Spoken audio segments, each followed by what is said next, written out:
Hi, welcome back. I'm having a good hair day and I'm having, I don't know, a good complexion day, like a good skin day, and the sun is shining for the first time in like weeks and I feel kind of happy. Indoor things are doing something to me. This is the second installment of me trying to finish all the series that I'm in the middle of. First time I read a 1200 pages book. It was a Brandon Sanderson book. I'm not ready to do that again. Rhythm of War will wait. I'm back in my Gossip Girl era. Okay, I'm re-watching all of the seasons and I'm at, I think the 4th season, the one after they go to college. I'm enjoying it so much. And so, I'm in the middle of a series that is very much inspired by Gossip Girl.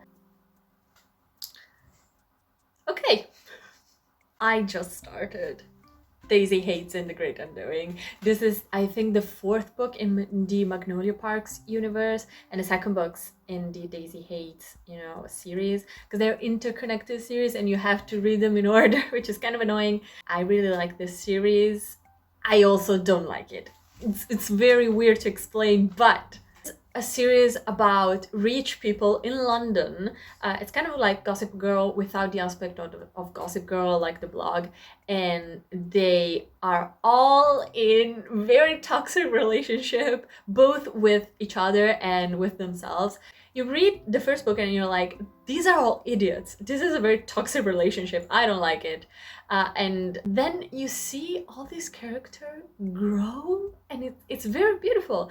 And you start to like them. And I didn't want to like them. And I'm kind of torn because I didn't really like Daisy Haites. Like the first Daisy Haites book I really didn't like because she is a very not a girl's girl. She's a lot of shames. She has very much trauma with girls and she only likes boys. She's not like other girls. But now she has done a lot of growing through trauma, but like they also introduced one of my favorite characters ever, who is Daisy's brother, who is Julian. There's like a gangster aspect to the Daisy Haites book that Magnolia Parks' books don't have. I will finish this book and then I read another book. I don't know if I read the next Magnolia Parks book or another that I have to finish in a series, but we'll see.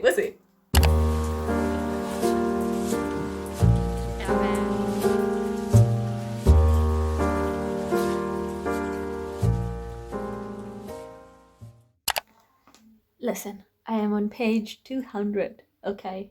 And for how much Daisy has grown as a person, there's a reason I prefer Magnolia. There's a childish gene in Daisy that, she just does the stupidest things ever. And also like cheating and emotional cheating for her does not have the gravity that it has for Magnolia, for example. Magnolia knows how much it weighs and weaponizes it, at least in the first book. And then she matures so much. And Daisy is still leagues behind her. I'm enjoying a lot more Julian's relationship with Magnolia in this book than Daisy's with Christian. That's just the way it is.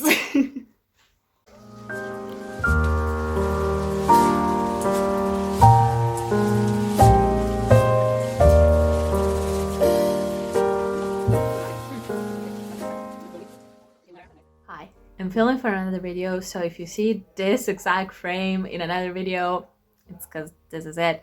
I'm eating my berries. I'm on page 294. I'm sorry. I was in the trenches yesterday because I was reading this like a madman. Jessa Hastings, I don't know what she puts in her book. Even though I'm not like enjoying it to the max, it's as if I'm reading like one of the best books ever, but it's not. And the fact that the writing is half plot, half you're in the heads of this character, a lot of sentences are kind of stream of consciousness. It's so engaging. She does this very well, and also it gets better between books. So I'm on the 4th book and it's definitely getting better. I'm enjoying this book. I know. I really hated the first Daisy Haites book. This, however, very good. And I am about to hit a very specific part in which I know bad stuff will happen. And it's not even the worst stuff that can happen, because I know what happens, because I've already read Magnolia Parks, the second book. And the timelines are a little bit skewed. They're not like a linear timeline between the books. Julian is my favorite part, because I can see the internal struggle, and it's hurting so good. And now I want to finish it, but I also kind of don't want to. I've been reading for like 5 seconds, but I want both. I want normal, I want power. I love what I do. I love her. Nails on a chalkboard. I want to drown these characters. I love them very much, very much. I've grown to love them so much. First book was dysfunctional relationship, and now I am, yeah, the murderer is kind of good.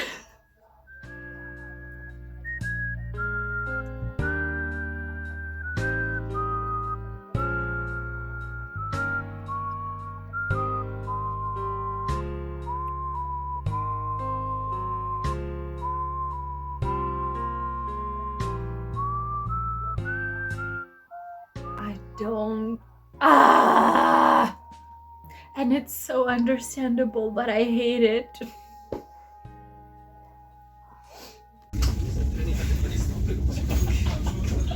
Okay, I just finished. I just wrapped up another video. I finished Daisy Hates in the Great Undoing. I wanted to give it 4 stars because I actually very much enjoyed it. I was in it like I was the last Magnolia Parks books. But Daisy Hates, there's a reason why I don't like her as much, and I think she has to do so much growth, so much more than I was anticipating. She's still a brat. She's still very naive, even though she thinks she's very kick-ass, and she's physically strong, mentally, you know, kind of strong, but like psychologically, she is very naive. Still with very much mommy issues, and she knows it and she doesn't want to acknowledge them. I already knew what was going to happen, not on the Julian, Daisy and Christian side of things, but like the Magnolia side of things.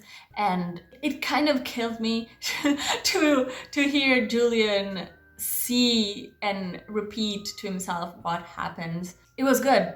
It was definitely good. I finished it in 2 days, so and it's a 400 pages book, and I am torn right now.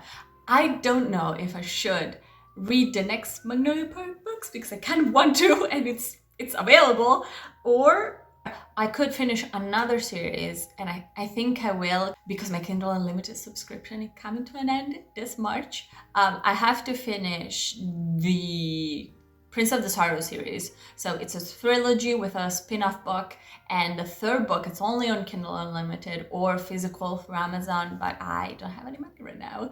And I've started the 3rd book. It's a very good series. If you like The Cruel Prince and you want a queer version, definitely read the Prince of the Sorrows.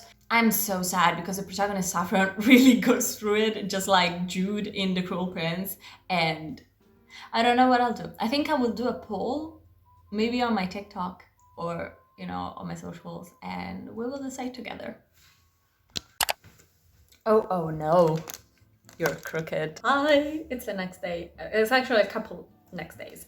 I decided to pause the Magnolia Parks book because I only have one, and I am like a dragon hoarding my secret gold with Magnolia Parks at this point.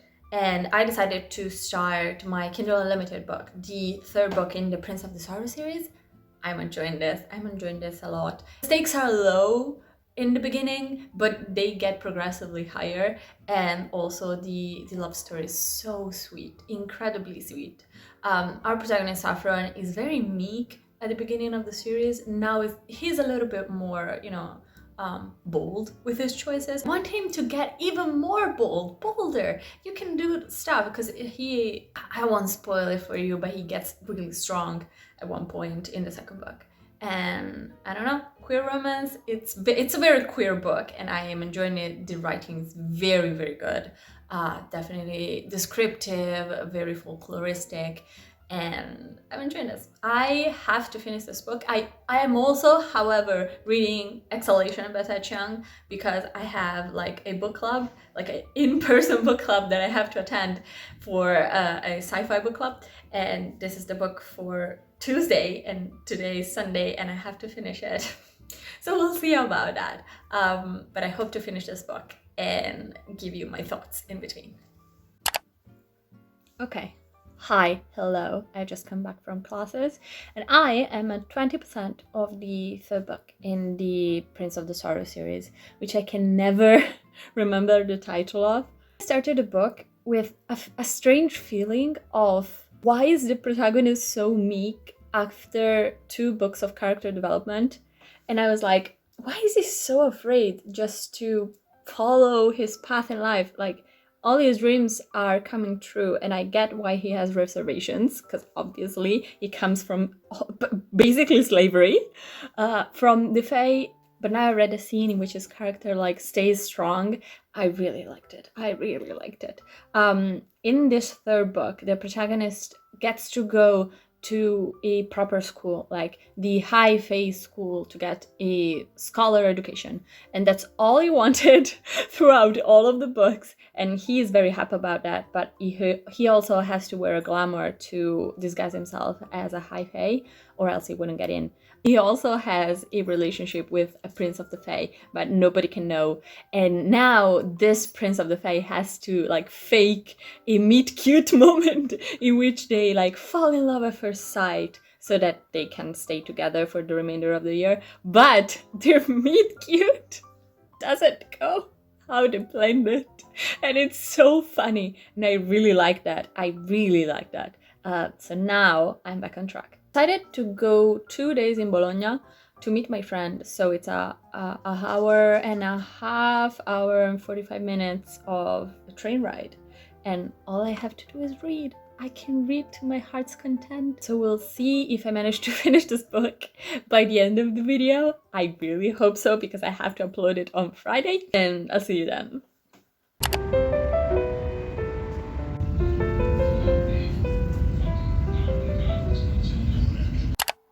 Something is missing. Wait. It was lipstick. Yesterday and the day before, I went to Bologna to visit one of my friends, and in the train, I actually had to finish Exhalation by Ted Chiang, which is a short story collection, not part of this video, but I did read that. Did not enjoy some of those stories, most of them, and then some were brilliant. But like, I also, in the train back, read a huge chunk of Herald of the Witch's Mark. That's the title. I'm enjoying this so much. I have an issue with the writing, which is very beautiful. There are some phrases, some sentences that would be probably edited out in a traditionally published novel, but this is an indie, very independently published book, so I don't complain. I am in love with the atmosphere, the characters. It's a little bit dark academia because we're talking about sort of school, higher education for Fae, and there's the distinction between Fae magic and Arid magic, which is our humans' folk magic. I think it's brilliant in the way that it's describing Arid magic. It's not the best like folk fantasy of all time, but I ate it up. The writing is very beautiful. The plot is paced better than the then the second book. I am positive that I can finish it today, so tomorrow I will have like a little bit of a wrap up, and then I will have 2 more series that are not technically finished, but they are finished in the way that the books that I have in that series are finished. Very happy about that. I look like a little egg, like a little deviled egg. I finished Herald of the Witch's Mark today. It was very good. It was very, very good. The first book is definitely like Cruel Prince inspired, and it was a lot more romancy. The second book was a lot more plot heavy. So you lose a little bit of the romance, and then this third book, I think, really balances the plot and romance really, really well. There's also like a very interesting plot. And I thought this was the last book in the series. There was like a spin-off series. No, there are 5 books, which I'm happy about. I'm really liking this series a lot.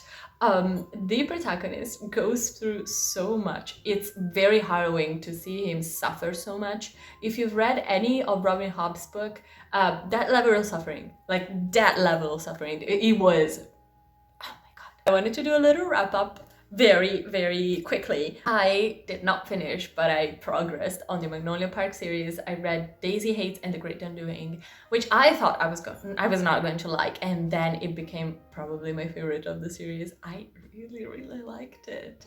I don't know, the fact that the character grows so much really hit me deep in my soul. In fact, this could have been a 5 stars if not for Daisy Haites as a character. She needs a lot of growing up because everybody around her is growing up faster than her, and it's highlighted in the way that she still behaves like a child, and like an angry, bratty child. And it's not always like that bad, but still.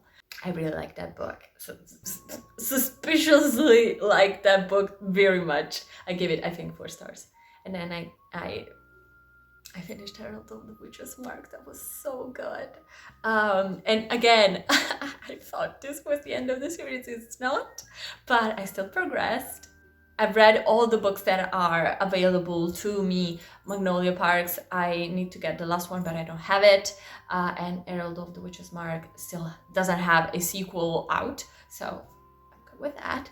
I really liked it. It was perfectly balanced. The writing is very atmospherical, very folkloristic. It needed a tiny bitsy of editing because the sentences were very long sometimes, but still, for an indie fantasy romance, that was so good. That was so good. I'm so invested in this series. And I think I gave it like 4.25, 4.5, something like that. We are at the end of this video. I'm going to continue doing these videos in which I try to finish the series that I'm in the middle of because I think they're so fun. And I'll see you in the next one, which probably will be my monthly wrap-up. So I'll see you then. Goodbye! Mwah! Mwah!